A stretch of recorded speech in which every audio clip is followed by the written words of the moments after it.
So we're back for round 2. I'm just looking to get the top off this machine now. This is the service that's not working. Got a 7mm socket there. There's 2 screws, one on each side of the top. Don't screw these. Haven't seen a washing machine. Haven't seen a washing machine that looks like this. Quite long, I should say. Whoa, look at that. That goes all the way to the front of the machine.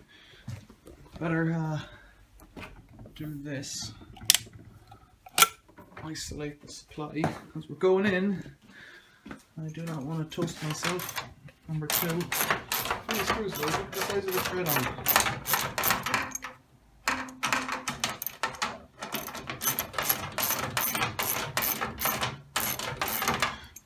Put this down in the cellar.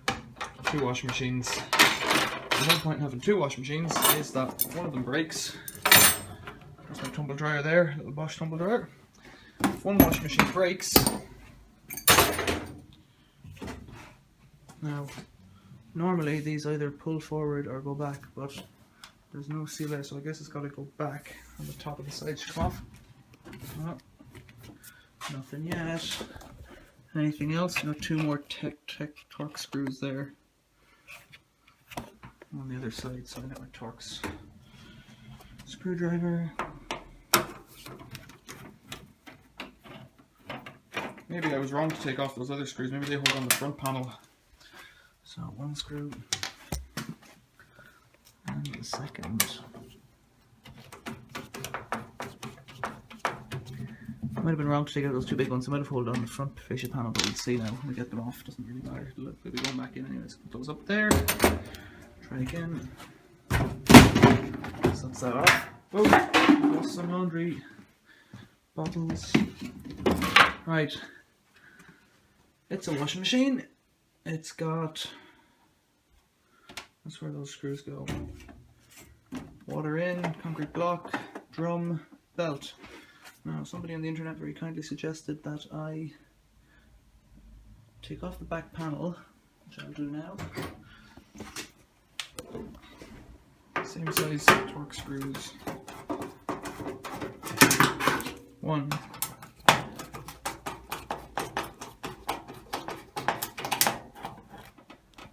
2.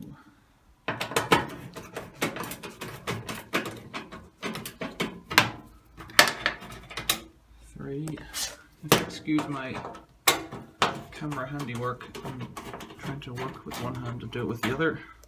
So 2 washing machines in the cellar.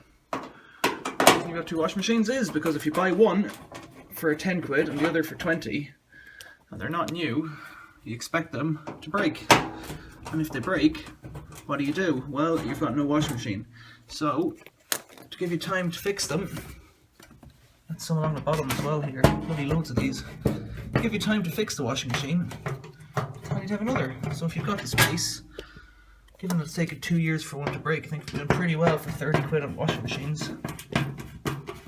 The reason the camera's on its side is because I'm on my side, down the ground. So 2 washing machines is the way to go if you ask me. If we got one, counting. And they're down in the cellar, so if they leak into the cellar. Well, I wouldn't like that to happen. One more in there behind the hose. I don't particularly care.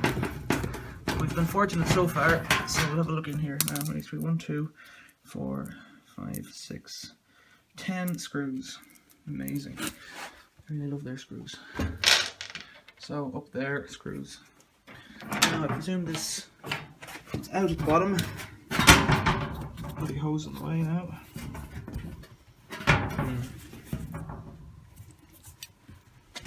So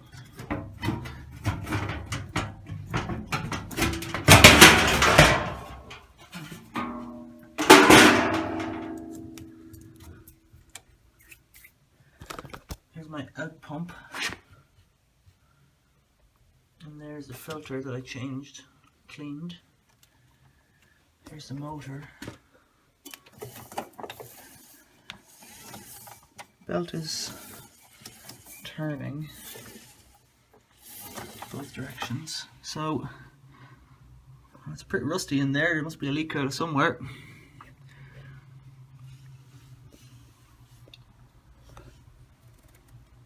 Control panel. Yeah, everything seems okay. I don't see any burn marks or anything like that on the motor. Connectors are all in. There's the thermostat. There's the element. Simple as can be.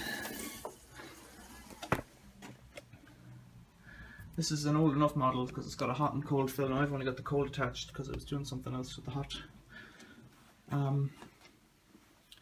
But if we don't touch it, let's plug it in.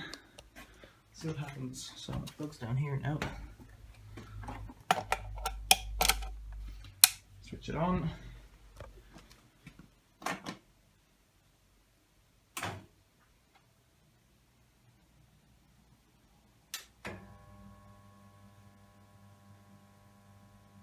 Now that's what we were up to the last day. So if I get an electrical screwdriver,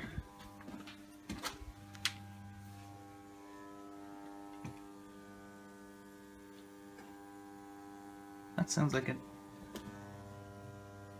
That's coming from up here. The water's turned on, so it sounds like it's not getting any water, which is funny. So it's not the machine motor, it's up here. So maybe what I'll do is I'll take off the cold, have a look, switch it off again. I just wonder if because I put it onto a 60-degree wash, it's looking for hot water and only hot. Maybe that's where it's getting stuck. Or it could be that the solenoid's broken. So if I put the hot water back on, so I've put the cold from the other machine on, I'll turn them back on up here. Whoop, you can feel that. There's the other one. That might have kicked that solenoid into action. I haven't checked if the other one's blocked or not, so third time's the charm. Let's plug it in, switch it on. It's going live. It's made its noise. Oh, we're off! We're on a 30-degree wash, so I don't know what that was about, but it looks like it was looking for hot water instead of cold on a 30-degree, which is a bit weird. So it's getting cold water in through the hotline. It won't mind that, but it'll heat it up. So we might be back in action, so let's see what happens.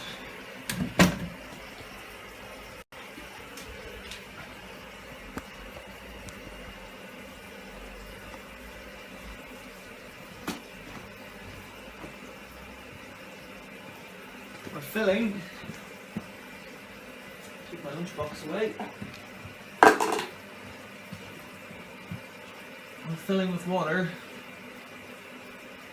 for a 30-degree wash. Stop filling. Something's gonna happen. We're off. We're off. I'm gonna leave this one and see what happens. I think this is completely my fault.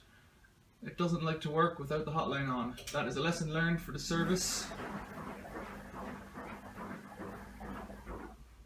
Gotta have both lines hooked up. Well, there you go, mystery solved. Attach the hotline and away we go.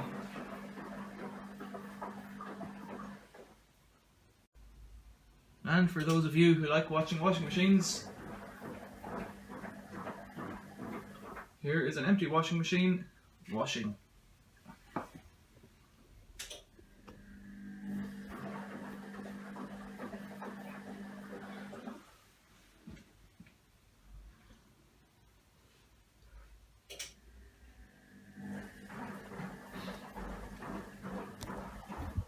Let's take a look in the back.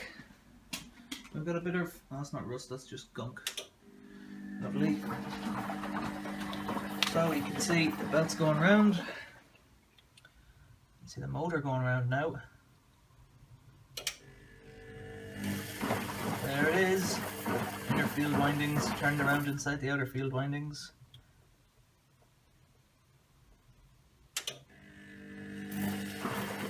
What a machine, back in action.